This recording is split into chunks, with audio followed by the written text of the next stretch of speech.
Organizations are constantly evolving, whether it's adapting to new challenges, embracing innovation, or responding to external factors. Standing still means falling behind.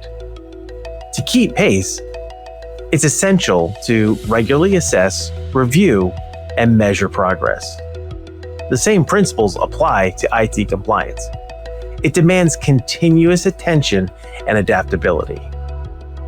But those check-ins don't come without tough questions. What should I be looking for? Where are the weak points? And most importantly, how do I keep my data and systems secure? If the nonstop pace of compliance has you feeling overwhelmed, this episode is where to ease the headache. I'm joined by two experts who know IT and compliance. Ian Wight, Sales Manager of Data Security at IBM, and Tim Tait, Senior Consultant of Data Protection here at Pellera. Together, we'll unpack evolving regulations, the critical role of observability and identity management, and how looming technologies like AI and quantum are shaping this moving target that we're all chasing. And how looming technologies like AI and quantum are shaping how organizations evolve and chasing being in compliance. Tim and Ian, welcome to the Edge of IT. We're diving into the wonderful world of compliance and data protection. But let's ground our listeners in who you are. Ian, you've been in cybersecurity since 2011. How have you seen compliance and security demands shift for businesses? One of the things I love most about the security world is how it changes. Over the past few years, we've seen a pretty significant shift in both scale and complexity around compliance and security. Businesses don't just need to be focused on perimeter defenses. They got to be focused on protecting data. Threat actors have figured out, right, that if they can walk in rather than break in, why not do that? Threat actors in the way that they've changed makes us as an industry have to change from a data perspective. And so there's been a really shift in, I think, three core areas. Number one is the just regulatory expansion, right? Globally, we've had regulations come to the industry around things like GDPR and CCPA. The other shift we're seeing is that organizations have to think about compliance continuously. It's not just a single audit requirement, it's being continuously compliant. And so having some of that real-time visibility is a huge focus. The idea of data-centric compliance requirements have really changed over the last 11 years, focusing on data security as a priority in the world of compliance has been a big shift. Data security being the sort of belle of the ball, if you will. And then I think finally the rise of the zero trust framework as a foundation and how that impacts the way that organizations attack their compliance requirements has been another pretty significant shift. I would just say the compliance is no longer just a reactive check mark. Compliance can actually drive organizations' growth, especially the last few years.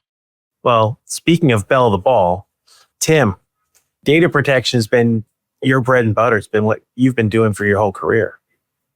Tell us a little bit about yourself and how you approach data security. Yeah, thanks, Jonathan. I've been working in the data security space since I got out of college. And echo what Ian said, I think we've seen some of a shift into more proactive compliance and trying to get ahead of the game. In reality, we still see a lot of organizations do more of a reactive approach. I think some still have a mindset to say, it's not going to happen to me, or I'm not in an industry that's affected by that. So they still take that risk. But over the years, we've definitely seen more and more organizations get serious about compliance. Data security has definitely been a huge focus. We hear day to day about breaches, everything from small business up to large businesses and there's the Fortune 500s and these powerhouses of organizations. So we tend to take a holistic approach. We don't really care what size organization it is. Data is key. Yeah. I mean, there's lots of different numbers we could key in that are out there on cost of data breaches. The fact that they're up roughly 10% year over year, or the average cost is around $10 million per data breach. But security of data is paramount. Legislation typically moves slow, but we've seen it move pretty fast in the last several years. There's a rising pressure, and with quantum lurking on the horizon, it feels less like a checklist item and more like an existential challenge. How have you seen organizations address this shift? Yeah, Jonathan, pretty seismic shift when it comes to going from reactive to proactive compliance, especially with AI, quantum, the two storm clouds, if you will, that are above us today. But we're seeing organizations focus on this idea of compliance by design. So building compliance, embedding compliance into their security projects, into their governance projects, into their cloud migration projects, into their application development projects, across the sort of gamut of all of the areas of investment within organizations. Embedding that security into what they're building has been a pretty significant shift.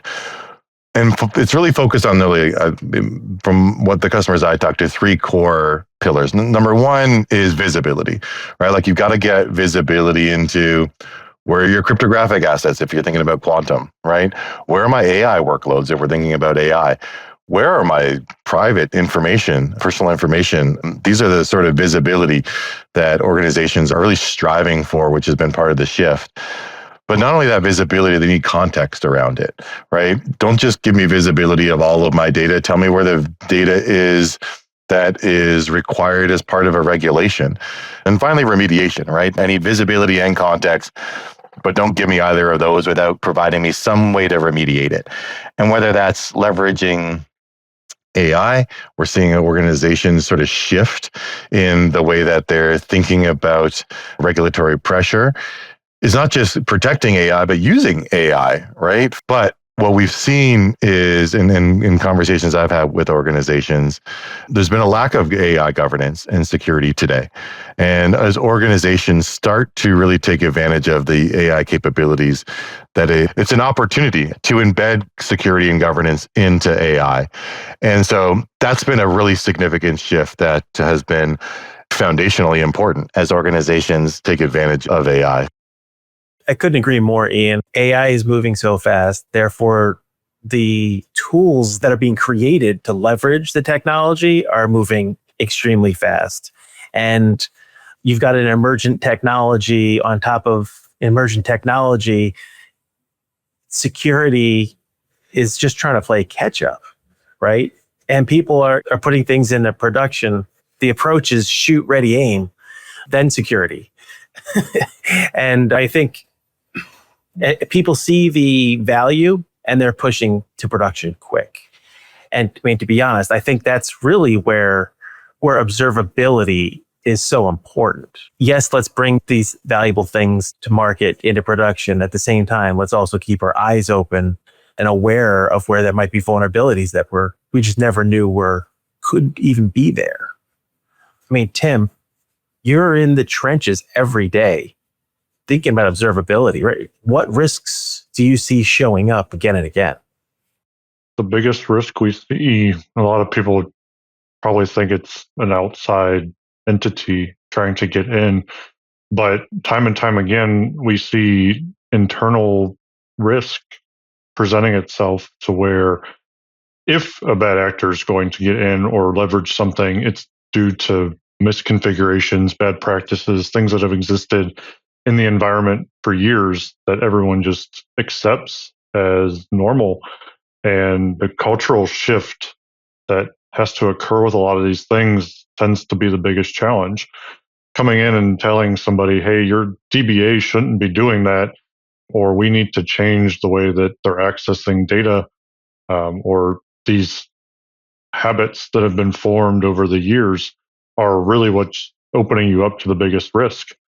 Time and time again, just these application users or data owners, your developers having access to production data or sets of data that they shouldn't have access to, that really comes from bad habits. And then when we talk observability, having a database activity monitoring solution or something that's watching your users and then being able to understand what is different about their behaviors. What are they doing today that they didn't do yesterday? Are they doing something outside of their norm? And seeing those things really only comes from watching the activity.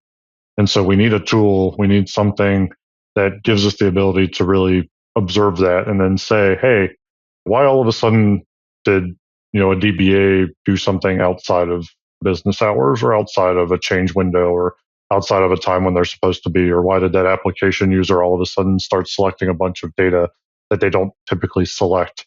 You only get that from watching that data. That's related to identity.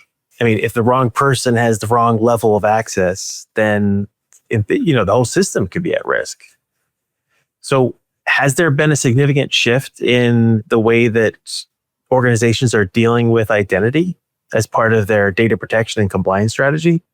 Overall, I think organizations are aware. And again, I think a lot of the challenge comes down to time and effort. They want to make a shift. They know they need to make a shift.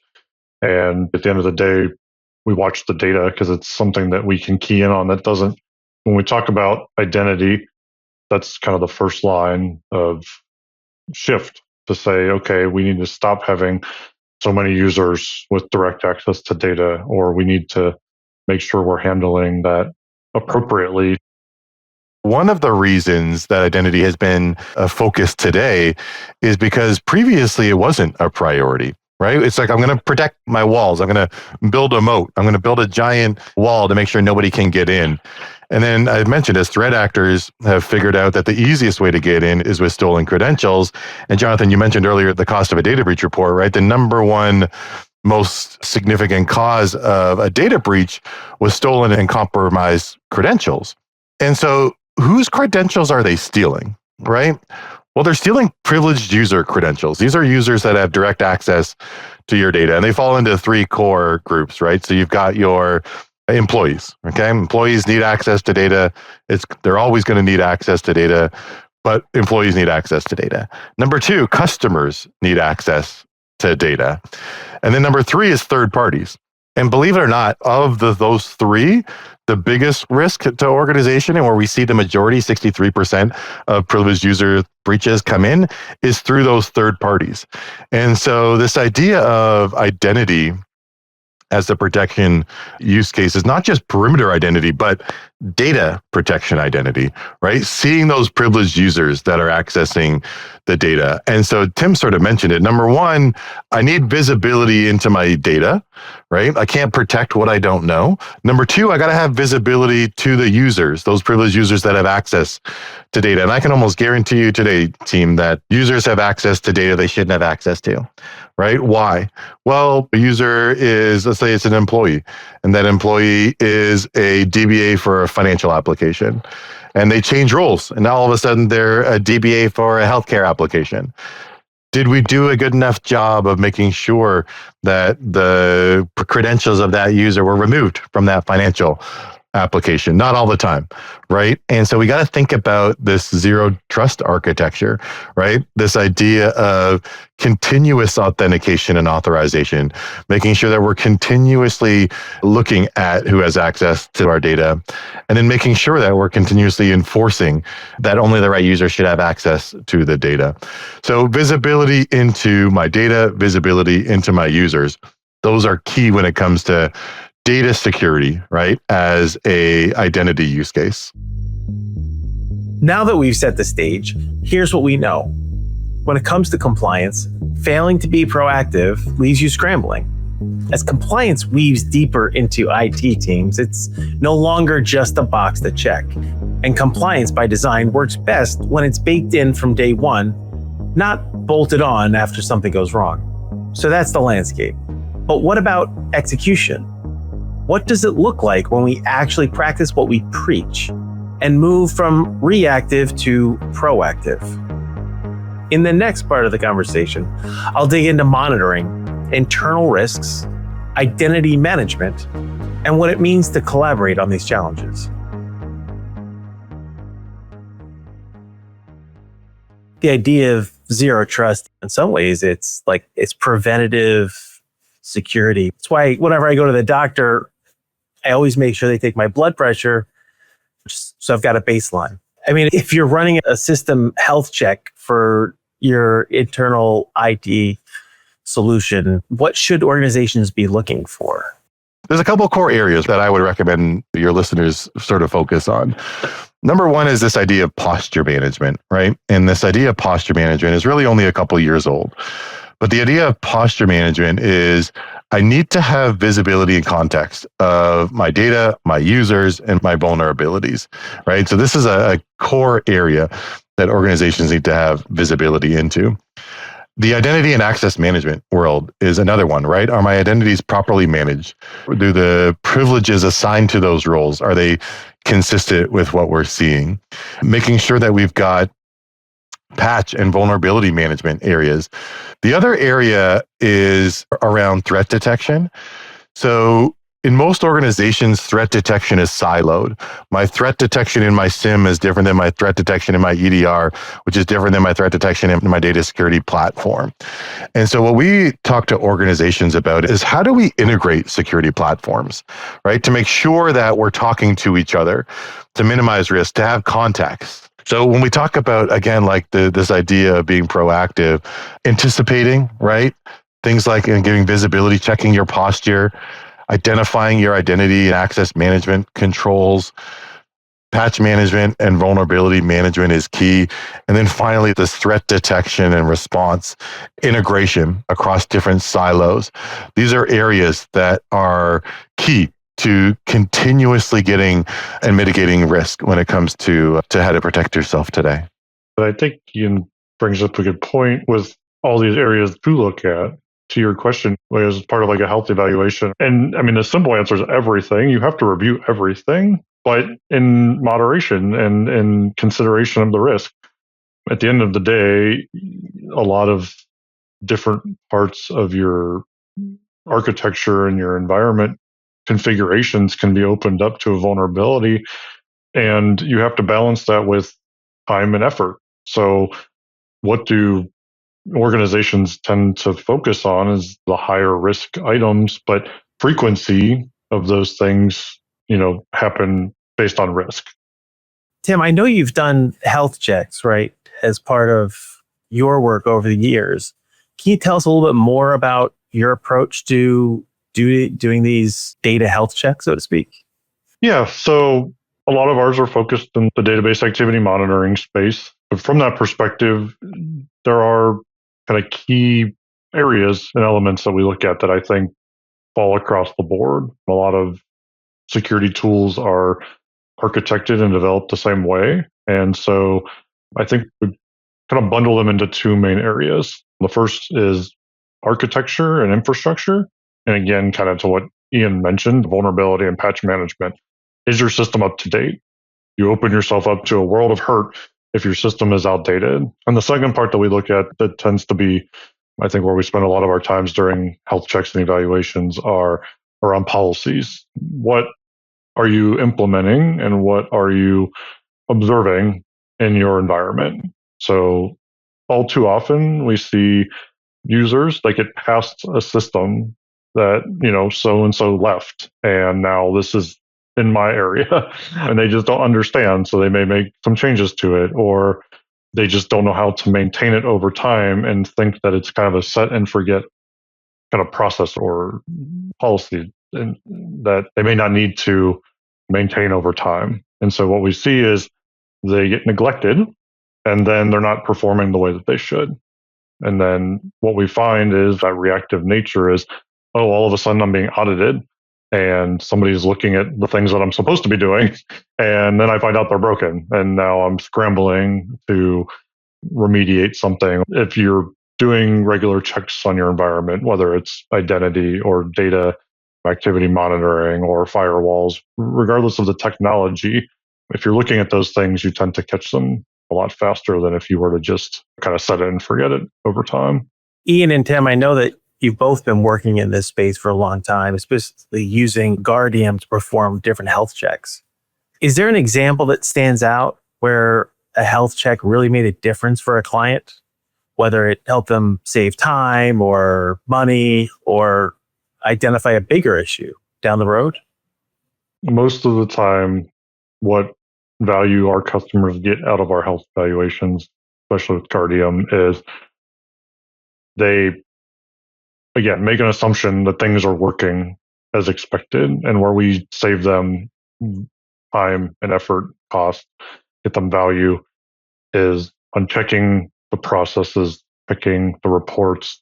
So when your auditors come in, or when somebody is looking at it and needing an attestation that your controls are working appropriately, there's no guessing. You're not scrambling and going, "Oh, we missed something that one time," or "We really aren't sure." And those are where we'll save those customers is, "Hey, let us come in, let an external party that is going to take this and really review it and dig down into the weeds and then ask you questions.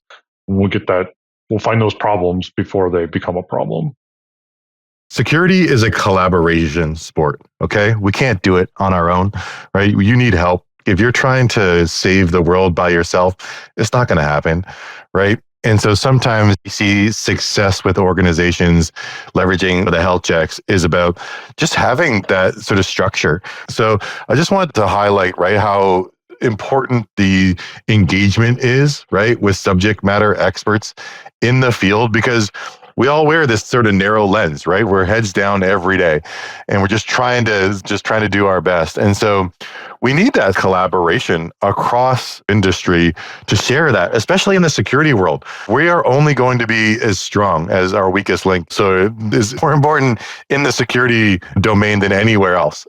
AI is here and moving fast. I mean, the stakes are only going to get bigger and higher.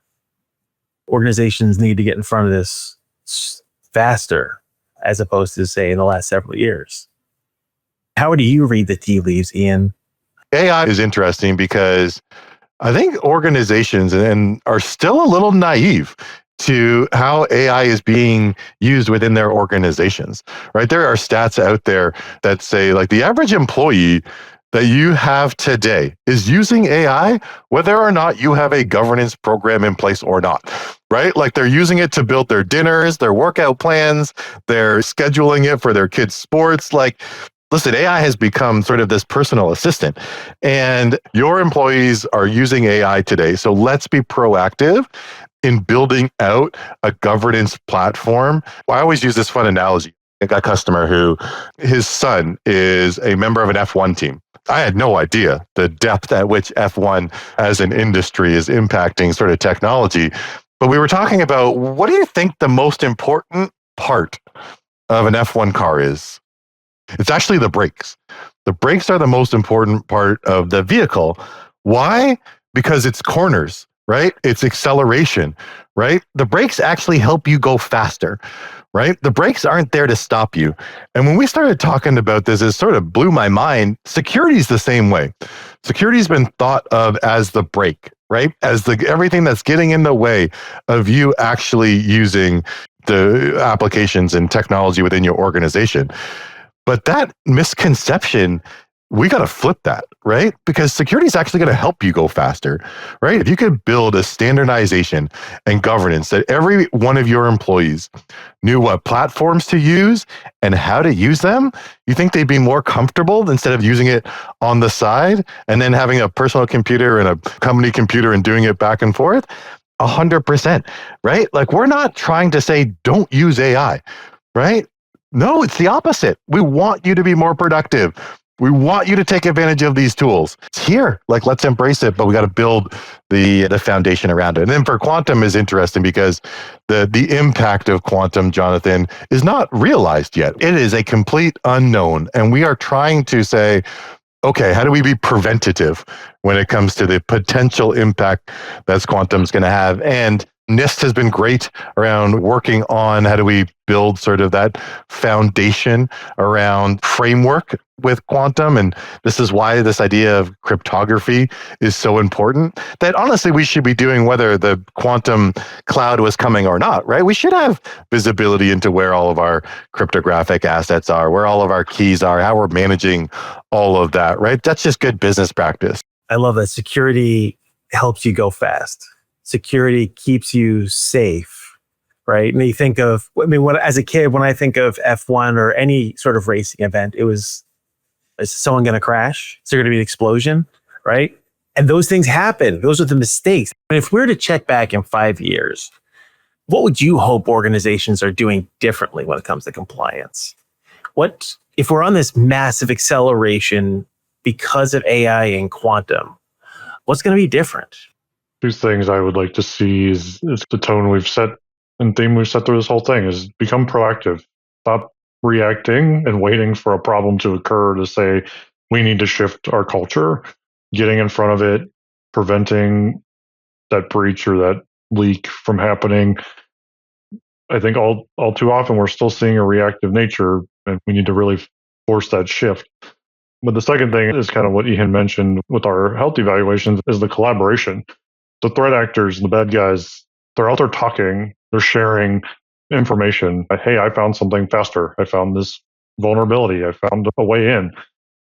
There's not a lot of that still happening in the security space. People are still keeping things very tight-knit and closed, siloed.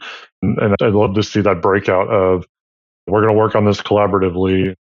The thing that I would love to see is just more communication, organizations working with each other. I would love to see within organizations, right? Your finance team, your application team, your infrastructure team, like build security in, right? Like we at IBM, right, made a strategic decision at the beginning of the year, right? Like our data security platform now is foundationally in our data platform.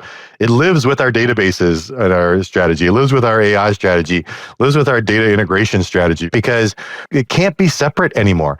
We have to build it and embed it foundationally into the other technology. So that's a utopian view of where I'd love to see customers in 5 years. And then again, just embracing it, right? Like thinking about it as an enabler rather than an obstacle. If we can get to that point, Jonathan, Tim, I think we'll get to celebrate the success of that. It's been an absolute pleasure spending this time with you. Tim, appreciate you taking the time away from your team, and Ian, always a pleasure. That's a wrap on this episode of Edge of IT. A huge thanks to Ian and Tim for sharing their insights. There you have it. Compliance isn't a hurdle. It's an accelerant. When you build it into your systems and culture from day one, it doesn't slow you down. It actually gives you the control and confidence to move faster and smarter. More often than not, the real risks aren't outside your walls. They're the small oversights inside, the misconfigurations, overprivileged access, or policies left unchecked. So treat compliance like a health check for your business. Don't wait for the symptoms. Build it in, check it often, and use it as a foundation to grow. Thanks for tuning in to Edge of IT. Be sure to subscribe on Apple Podcasts, Spotify, or wherever you get your podcasts.